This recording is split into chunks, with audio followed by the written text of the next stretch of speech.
नमस्कार दोस्तों, the dynamic education में आपका बहुत बहुत स्वागत है। आज के हम इस सेशन में डिस्कस करने वाले हैं एरिया रिलेटेड टू सर्कल। जो चैप्टर हमने पिछले क्लास में डिस्कशन किया था उसी पे बेस्ड हम क्वेश्चन आज डिस्कस करेंगे। चलिए सेशन को स्टार्ट करते हैं। फर्स्ट क्वेश्चन, 2-3 क्वेश्चन मैं बहुत ईजी लेवल का लिया हूँ, उसके बाद फिर मैं धीरे धीरे अपन लेवल बढ़ाएंगे। ठीक है, तो सबसे फर्स्ट क्वेश्चन है कि the circumference of a circle exceed the diameter by 16.8 centimetre. अब एक्सीड ये सब तो आप पढ़ चुके हो कि एक्सीड का मतलब क्या होता है। ठीक है, यदि डायमीटर से एक्सीड का मतलब कह रहा है तो मतलब डायमीटर से इतना ज़्यादा। Find the circumference of this circle. तो देखो इस टाइप के क्वेश्चन को कैसे करना है अपन को। देखो आपको क्या बोल रहा है कि the circumference of the circle exceed, तो मतलब कोई सर्कल है उसका सर्कमफ्रेंस सी मान लिया। ठीक है, ये किसके इक्वल है? Circumference of circle exceed the diameter by 16.5। Diameter से 16.5 तो मतलब डायमीटर डी है तो उससे कितना ज़्यादा 16.8 सेंटीमीटर। ओके, अब सर्कमफ्रेंस यहाँ से आपको फाइंड आउट करना है। तो सर्कमफ्रेंस के लिए पहले तो आपको 2πr का फॉर्मूला होता है, तो इसमें r आपको पता करना होगा। तो r हम कहाँ से निकालेंगे? यहाँ से निकालेंगे। सर्कमफ्रेंस इक्वल टू क्या होगा? 2πr equal to 2r plus 16.8।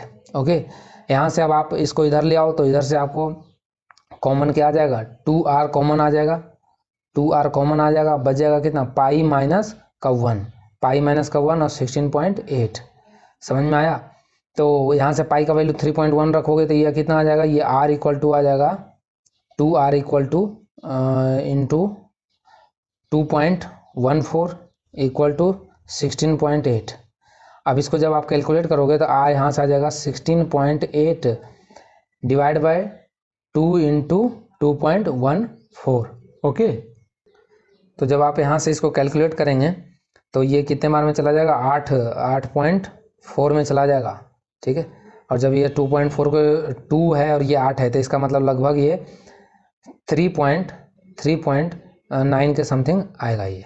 ठीक है, तो रेडियस आपका 3.9 आ गया तो सर्कमफ्रेंस कितना हो जाएगा? 2πr। 2πr इसको मल्टीपल करोगे आप 2 इंटू 3.14 इंटू 3.9 को मल्टीपल जब करेंगे तो मल्टीपल होकर आएगा 24.64। ये है आंसर। ठीक है, तो ये हमने आंसर निकाल लिया। ये तो बहुत ही इजी लेवल का क्वेश्चन था। अब चलिए नेक्स्ट देखते हैं। अ हॉर्स इज, एक घोड़ा है, टाइड टू द पोल, मतलब टाइड मतलब उसको बांधा हुआ है, पोल विद 28 मीटर लॉन्ग स्ट्रिंग। ठीक है, एक पोल है यहाँ पे और इससे 28 मीटर लॉन्ग स्ट्रिंग है और वो उस पर घोड़ा मान लेते हैं। ये देखो घोड़ा मानना पड़ेगा, परफेक्ट तो हम बना सकते नहीं। तो ये यहाँ से 28 मीटर, तो बोल रहा है कि find the area where the horse can graze.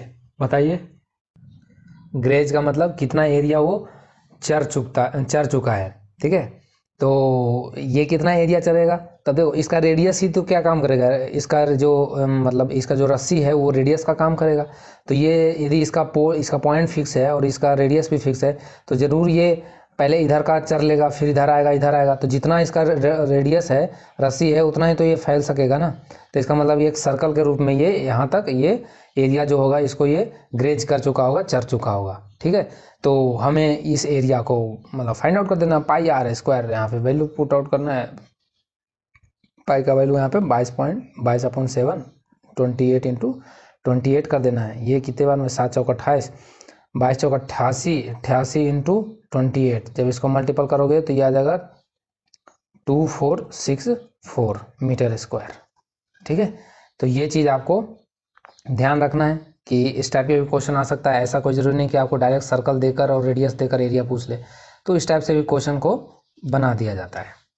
ठीक है, अब क्वेश्चन कह रहा है कि steel wire when bent in form of square enclose an area 21 centimetre square. If the same wire is bent in the form of circle find the area of circle. मतलब एक steel wire है, इसको जब मोड़ा जाता है, मोड़कर square बनाया जाता है, बोल रहा है स्क्वायर बनाया जाता है, तो इसका एरिया 21 सेंटीमीटर स्क्वायर होता है। ठीक है, इसको एक लंबा था, ये 20, इसका लेंथ नहीं दे रखा है, बस इसको मोड़कर और एक स्क्वायर बनाएगा तो इसका एरिया दे रखा है। कितना एरिया है? 121 सेंटीमीटर स्क्वायर। ओके, तो ये आपको एरिया दे रखा है। इफ़ द यही सेम जिसको हमने स्क्वायर बनाया, यही सेम लेंथ का स्टील वायर है और इसको सर्कल बना दिया गया। इसको कैसे बना दिया गया? सर्कल में दे दिया गया। तो बताओ कि इसका एरिया, सर्कल का एरिया क्या होगा? तो आप बताइए इसको कैसे सॉल्व करेंगे, सोचो पहले। इस क्वेश्चन को आप कैसे सॉल्व करोगे? तो हम बोलेंगे सर पहले इसका रेडियस चाहिए। क्या चाहिए हमें? रेडियस चाहिए, तभी तो हम इसका एरिया बता पाएंगे। अब रेडियस पता होने के लिए, उसे पता होने के लिए आपको अब कोई ना कोई, आप या तो एरिया का फॉर्मूला यूज करोगे या तो आपको परिधि जो सरकमफ्रेंस का फॉर्मूला था वो यूज करेंगे। तो जब हम एरिया का फॉर्मूला यूज करेंगे तो उसमें हमें एरिया नहीं दे रखा है, लेकिन इनडायरेक्टली इसमें सरकमफ्रेंस जरूर दे रखा है। क्यों भाई? क्योंकि जो वायर का लेंथ होगा वही तो मुड़ के सरकमफ्रेंस बनेगा इसका, ठीक है। और इस वायर को पहले स्क्वायर बनाया गया था, इसका एरिया दे रखा था। तो जब स्क्वायर का एरिया आप जानते हो कितना होता है, ए स्क्वायर। तो ए स्क्वायर इक्वल टू कितना दे रखा है? 1 तो ए कितना आ जाएगा यहाँ से? 11 आ जाएगा। आ जाएगा, बिल्कुल आएगा, 11 सेंटीमीटर आ गया। अब जब साइड का स्क्वायर का साइड कितना आ गया? 11 सेंटीमीटर। तो इसका पेरीमीटर कितना हो जाएगा? इसका पेरीमीटर हो जाएगा 4 से मल्टीपल करेंगे तो 44 सेंटीमीटर। बताइए, इसका पेरीमीटर, स्क्वायर का पेरीमीटर 44 सेंटीमीटर आ गया। तो इसका मतलब लेंथ कितना, वायर का लेंथ 44 सेंटीमीटर रहा होगा, बिल्कुल रहा होगा। और इसी 44 सेंटीमीटर को मोड़ के सर्कल बना दिया। इसका मतलब सर्कल का भी सरकमफ्रेंस कितना रहा होगा? 44। सर्कल का सरकमफ्रेंस का फॉर्मूला क्या होता है? 2πr equal to 44। तो जब यहाँ से पाई का वैल्यू रखेंगे तो r इक्वल टू यहाँ से आ जाएगा आपका 7 सेंटीमीटर। जब इसको आप सॉल्व करोगे तो r इक्वल टू कितना आ जाएगा? 7 सेंटीमीटर। समझ में आया? अब जब r इक्वल टू आपको 7 आ गया तो अब आप एरिया नहीं बता सकते? बिल्कुल बता सकते हैं। एरिया का फॉर्मूला हम लगा देंगे πr², ठीक है। तो सरकमफ्रेंस, तो इस टाइप के भी क्वेश्चन आपको मिल सकते हैं कि पहले एक कोई दूसरे शेप में दिया गया, फिर उसी को सेम को सर्कल के शेप में दिया गया, तो बताइए। तो इस टाइप के भी क्वेश्चन बनते हैं। नेक्स्ट क्वेश्चन है, find the radius of circle whose circumference is equal to sum of circumference of two circle of radii 15 centimetre and 18 centimetre. तो इस क्वेश्चन में भी ज़्यादा कुछ है नहीं। क्या बोला है? Find the radius of circle whose circumference is, मतलब एक सर्कल है, उसका सर्कमफ्रेंस किसके इक्वल है? Circumference of sum of the circumference of two radius. मतलब एक कोई सर्कल है, ठीक है, मान लेते तो C1, उसका कितना है? उसका C है मान लेते हैं। तो वो किसके बराबर है? कोई दो सर्कल है, एक कोई बड़ा सा सर्कल है, ठीक है। ये दो सर्कल और ये दो सर्कल मिला के जो इसका सरकमफ्रेंस का सम है वो एक बड़ा सर्कल के बराबर है। तो हम लिखेंगे जो बड़े सर्कल है उसका सरकमफ्रेंस C है, तो बाकी का इसका मान लेते हैं C1, इसका सरकमफ्रेंस C2, तो C1 प्लस C2। अब आप फॉर्मूला रखना जानते हो, 2πr equal to 2πr1 plus 2πr2। अब देखो R1 R2 आपको गिवन है, R1 R2 15 और 18 गिवन है, तो यहाँ पे 15 और 18 पुट कर देंगे। तो यहाँ से R इक्वल टू क्या आ जाएगा? देखो R तो 2π सबसे पहले कॉमन ले लो, ठीक है। देखो 2π से कॉमन ये कट जाएगा तो हमारा थोड़ा काम इजी हो जाएगा। तो R इक्वल टू कितना आ गया? R इक्वल टू आ गया R1 plus R2, that means what is this? तो ये आ जाएगा R1 प्लस 15 प्लस 18 मतलब 33, सिंपल, ठीक है। 15 प्लस 18 इक्वल टू 33। तो ये इस टाइप के भी क्वेश्चन बनते हैं, इसको भी आपको प्रैक्टिस। देखो मैं तो हर सेशन में क्या करता हूँ, मैं क्वेश्चनों का जो वैरायटी है उस पर फोकस करता हूँ, रादर देन कि हम नंबर ऑफ क्वेश्चंस ज़्यादा कराएं। आप एक क्वेश्चन करो एक टाइप का, फिर बाकी आप प्रैक्टिस करोगे खुद। अब है area of circular playground. Area of circular playground is 22,176 metre square. Find the cost of fencing this ground at the rate of 50 per metre, 50 rupees पर मीटर। अब देखो इस टाइप के क्वेश्चन में हमको इस क्वेश्चन को लेने का मकसद ये था, बच्चा यहाँ क्या करता है कि जैसे ही देखा कि हाँ इतना मीटर स्क्वायर का हमें बताना है रेट, और यहाँ पे दे रखा है 50 पर मीटर, तो डायरेक्ट लिखता है 1 मीटर स्क्वायर, 1 मीटर में 50 रुपये, तो डायरेक्ट फिर लिखेगा 22,176 में इतना मल्टीपल। अरे जब ऐसा क्यों करेंगे हम बताइए। जब आपको यहाँ पे मीटर में दे रखा है, ये आपको मीटर में दे रखा है, तो इसका मतलब जरूर कहीं ना कहीं ये सरकमफ्रेंस पे फेंसिंग की बात हो रही है। किस पे हो रही है? सरकमफ्रेंस पे फेंसिंग। हाँ, यदि यहाँ पे 50 रुपीज़ पर मीटर स्क्वायर देता तब हम एरिया का बात करते, लेकिन ये तो मीटर में दिया है, इसका मतलब जरूर ये सरकमफ्रेंस को फेंसिंग की बात हो रही है, इसके फेंसिंग की बात मतलब हो रही है, ठीक है। तो इसका मतलब हमें डायरेक्ट नहीं दिया गया है, तो हमें पहले इसके थ्रू, अब आपको दिया रखा है यहाँ एरिया, तो आपको पहले इसको सरकमफ्रेंस निकालना है, ठीक है। तो एरिया से सर्कमफ्रेंस कैसे निकालेंगे, एरिया से पहले हम रेडियस निकालेंगे, एरिया से हम क्या निकालेंगे, पहले रेडियस निकालेंगे। तो पाई आर स्क्वायर इक्वल टू क्या हो जाएगा 22,176, इसी पे करते हैं। यहाँ मैं बता रहा हूँ, ये हो जाएगा पाई आर स्क्वायर इक्वल टू 22,176, समझ में आया। अब देखो इसको जब हम यहाँ भेजेंगे इधर, ये 22/7 इधर आएगा, मतलब 7 मल्टीपल में चल जाएगा, 22 डिवाइड में आएगा, तो R square equal to 22,176 into 7 upon 22। अब देखो ये 22 से चला जाएगा, एक बार में गया, ठीक है। उसके बाद एक आया नहीं लगेगा, 0 आया, फिर 7 आएगा तो 17 बनेगा, नहीं लगेगा, 0 आया, फिर 6 आएगा तो 176 कितने बार में जाता है, 8 बार में, मतलब 108 गुने 7 आएगा। अब 108 गुने 7 को और क्या लिख सकते हैं, देखो 7 है ना, ये स्क्वायर जब भी है ना आपको स्क्वायर रूट, तो स्क्वायर रूट कोई ज़रूरी नहीं कि आप उसको स्क्वायर रूट निकालने जाओ, जो अपना फैक्टराइजेशन मेथड है उससे। आप इसको इस तरह से ब्रेक करो कि ये एक परफेक्ट स्क्वायर में टूटे। हमें यहाँ 7 दिख रहा है, इसका मतलब इसमें से एक 7 और निकाल लें हम, तो ज़रूर ये 7 स्क्वायर बन जाएगा, फिर ये 7 बाहर आ जाएगा। तो हम इसको क्या देखते हैं कि ये होता है मल्टीपल ऑफ 144 गुने 7, 144 गुने 7 करोगे तो यही आएगा, और इंटू 7, ठीक है।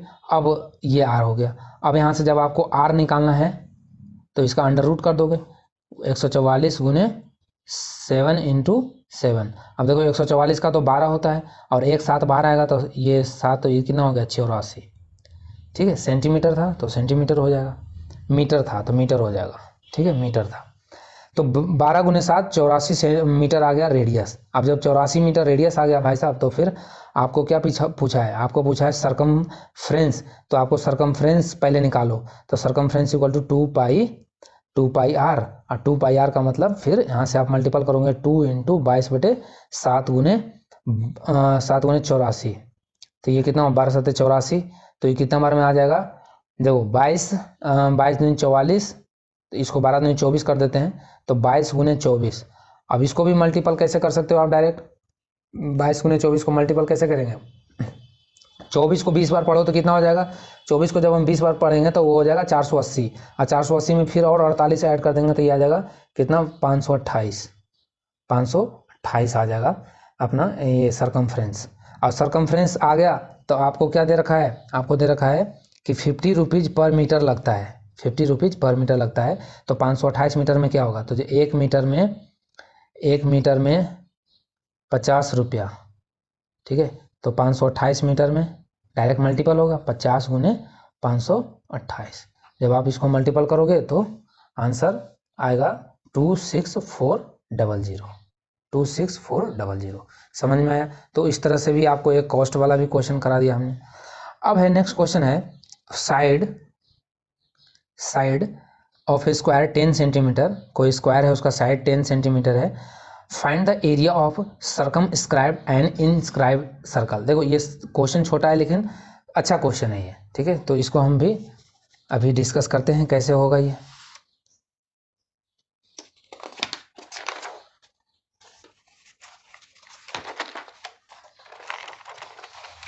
सो देखो क्वेश्चन आपको ये कह रहा है कि कोई स्क्वायर है, दिख रहा है, एक स्क्वायर है, इस स्क्वायर में एक तो सर्कल क्या बोल रहा है, सर्कमस्क्राइब। देखो सर्कमस्क्राइब और इनस्क्राइब का मतलब हमने पढ़ा रखा है इन सर्कल और सर्कम सेंटर में। अब देखो सर्कम जहाँ भी आपको दिख जाए ना, तो इसका मतलब कोई एक ऐसा सर्कल होगा जहाँ इसके चारों वर्टेक्स से जो होगा वो पास होगा।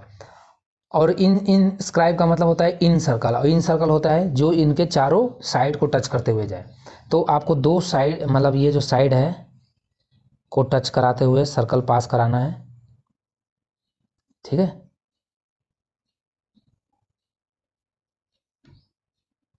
ये सर्कल पास कराना है यहाँ से, और एक सर्कम सर्कल का मतलब फिर एक इसके परिधि से पास कराना है, मतलब इसके वर्टेक्स से पास करा देना है एक और सर्कल।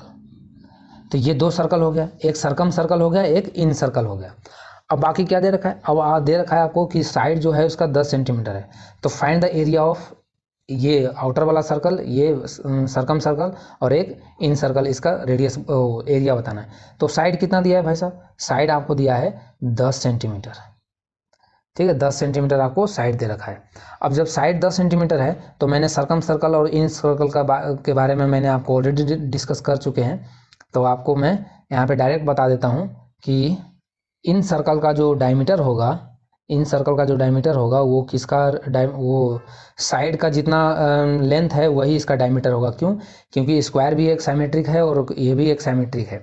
तो इसका जो पॉइंट होगा, इसका जो ये केंद्र होगा, सेंटर होगा, वो बिल्कुल मिड पे होगा, स्क्वायर के भी मिड पे होगा और ये इसके भी मिड में होगा।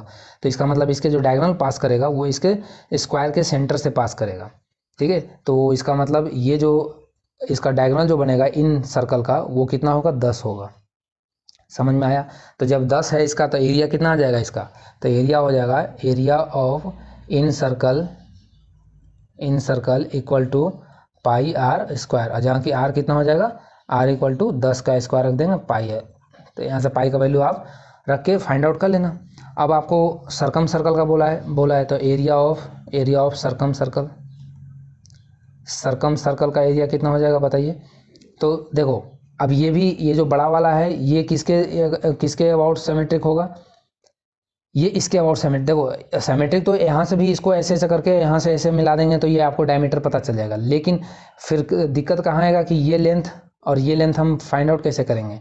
तो इस वजह से ये भी तो एक डायमीटर ही है ना, डायगोनल के अलॉन्ग भी तो ये सिमेट्रिक ही होगा। अरे ऐसे भी कट करेंगे तो भी ये क्या हो जाएगा? सिमेट्रिक होगा। तो इसका मतलब ये जो इस कॉर्नर को मिलाएंगे तो इसका मतलब जो स्क्वायर का डायगोनल होगा वो क्या होगा? सर्कल का डायमीटर हो जाएगा। ठीक है, तो स्क्वायर के डायगोनल का फॉर्मूला क्या होता है? √2a। तो यहाँ से कितना हो जाएगा? √2 इंटू 10 हो जाएगा। तो इसका एरिया कितना हो जाएगा? पाई आर स्क्वायर। तो ये सर्कम सर्कल के लिए रेडियस हो जाएगा, इसका वैल्यू यहाँ रख देंगे हम। तो पाई इंटू √2 का स्क्वायर तो हो जाएगा 2 इंटू 10 का स्क्वायर। तो ये आप यहाँ से फाइंड आउट कर लेना। ठीक है, तो आप कर लोगे। चलो, तो ये भी एक कॉन्सेप्ट था कि सर्कम सर्कल और इन सर्कल के बारे में मैंने बताया। अब area of circle inscribe in equilateral triangle is 154 centimetre square, find the perimeter of triangle. देखो ये इसका भी हम फॉर्मूले बता रखे हैं, इसीलिए मैंने सर्कम सर्कल और इन सर्कल पहले पढ़ा दिया था कि आपको ज़रूरत पड़ेगा तो आपको कन्फ्यूजन ना हो। मैंने उस पर एक सेपरेट लेक्चर बनाया है, सर्कम सर्कल, इन सर्कल, सेंट्रॉयड, ऑर्थोसेंटर, ये सब क्या होता है।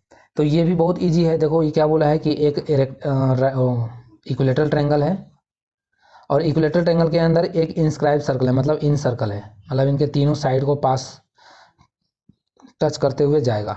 ठीक है, और ये सब इन सर्कल के प्रॉपर्टी हम बता रखे हैं। तो इसका मैंने आपको रेडियस का फॉर्मूला बताया था। क्या बताया था? इन सर्कल का जो रेडियस निकाला जाता है, ये वाला जो तीनों साइड पे परपेंडिकुलर होता है, उसका फॉर्मूला बताया था।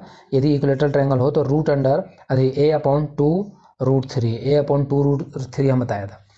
अब आपको यहाँ पे क्या दे रखा है? Area of the circle inscribe in equilateral triangle is this.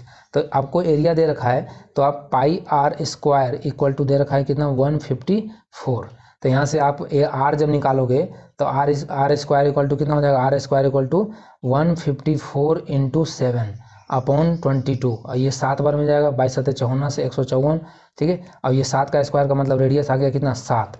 अब रेडियस 7 आ गया तो आप रेडियस का वैल्यू यहाँ पुट करोगे 7। ठीक है, इक्वल टू a/2√3। समझ में आया? तो ये कितना हो जाएगा? a इक्वल टू 14√3 हो जाएगा। और हमें a ही चाहिए था, क्योंकि a निकल गया तो हम पेरीमीटर बता सकते हैं, क्योंकि तीनों साइड क्या होता है? बराबर होता है, a। तो पेरीमीटर कितना हो जाएगा इक्विलेटरल ट्रायंगल का? 3 into a equal to 42√3 perimeter हो जाएगा। ठीक है, तो इस टाइप के भी क्वेश्चंस आते हैं, इस पे आपको प्रैक्टिस करके रखना है। ठीक है, चलिए अब नेक्स्ट क्वेश्चन हम देखते हैं। नेक्स्ट क्वेश्चन क्या है हमारा? टू हाउ मेनी, ये दूसरा क्वेश्चन आ गया। यस, ये क्वेश्चन नहीं है, ये तो एरिया वॉल्यूम का क्वेश्चन है। ये क्वेश्चन है in circle of radius 35 centimetre R and. अब देखो आर्क वाला क्वेश्चन आ गया। ठीक है, यहाँ पे आप सेक्टर और सेगमेंट का आप बात चलेगा, उसका एरिया पूछा जाएगा। अभी तक हमने सर्कल का एरिया बात किया था। Arc subtend an angle 72 degree at the centre. ठीक है, find the length of arc and area of sector. बहुत ही ईजी क्वेश्चन है, फॉर्मूला बेस्ड क्वेश्चन है। ठीक है, तो इस क्वेश्चन को हम देखिए करते हैं।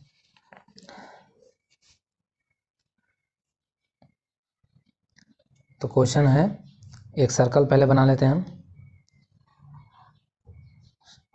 सर्कल, इस सर्कल का सेंटर बोल रहा है कि इन सर्कल रेडियस इतना और arc sustain and angle 72 degree, मतलब यहाँ पे कोई 72 डिग्री का एंगल सस्टेन कर रहा है सेंटर पे, ये 72 डिग्री है। At the centre find the length of arc and area of sector. तो देखो लेंथ ऑफ आर्क कितना होगा, इसका फॉर्मूला हमने बताया था आर्क का लेंथ निकालने के लिए। कंप्लीट कितना होता है, कंप्लीट होता है 2 पाई आर, आर्क का length arc equal to complete होता है 2 पाई आर।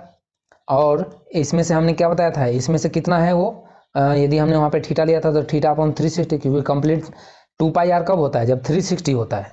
2 पाई आर कब होता है, जब 360 होता है।